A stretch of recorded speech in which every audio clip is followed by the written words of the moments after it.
একদিন না, 2 দিন না, 15 বছর আমরা ধৈর্য ধরছি। ব্রাহ্মণবাড়িয়া 2 আসনের উপনির্বাচনে স্বতন্ত্র প্রার্থী হিসেবে মনোনয়নপত্র জমা দিয়েছেন সদ্য বহিষ্কৃত বিএনপি নেত্রী ব্যারিস্টার রুমিন ফারহানা। তার দাখিলকৃত হলফনামা থেকে স্থাবর অস্থাবর সম্পদ ও আয়ের তথ্য পাওয়া যায়। হলফনামার তথ্য অনুযায়ী রাজধানীর ধানমন্ডিতে রুমিন ফারহানার নামে 5 কাঠা জমি ও 5টি ফ্ল্যাট রয়েছে। লালমাটিয়ার জমি ও ফ্ল্যাটগুলো উত্তরাধিকার সূত্রে বাবার কাছ থেকে পেয়েছেন তিনি। এছাড়া ল্যাবরেটরি রোডে মায়ের কাছ থেকে পাওয়া সম্পদের মূল্য তিনি অজানা রাখেন। পুরানা পল্টনে 65 লাখ টাকার মূল্যের 1258 বর্গফুটের একটি বাণিজ্যিক স্পেস এবং 10 ভরি স্বর্ণালংকার রয়েছে তার। পেশায় সুপ্রিম কোর্টের এই আইনজীবীর বার্ষিক আয় দেখানো হয়েছে 97,14,173 টাকা।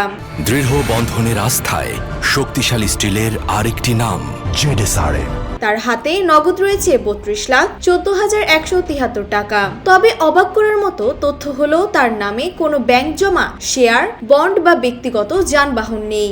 নির্বাচনী ব্যয় হিসেবে তিনি নিজের আয় থেকে 20 লাখ টাকা এবং প্রবাসী আত্মীয়ের কাছ থেকে 5 লাখ টাকা খরচ করবেন বলে জানিয়েছেন। রুমিন ফারহানার বিরুদ্ধে অতীতে থাকা ডিজিটাল সিকিউরিটি অ্যাক্ট সহ মোট 4টি মামলা 2025 সালে নিষ্পত্তি হয়েছে বলে হলফনামায় উল্লেখ করা হয়েছে। সংরক্ষিত নারী আসনের সাবেক এই সংসদ সদস্য দাবি করেছেন তিনি তার নির্বাচনী এলাকার 70% রাস্তাঘাট এবং 80% মাদক নিয়ন্ত্রণে সফল হয়েছেন।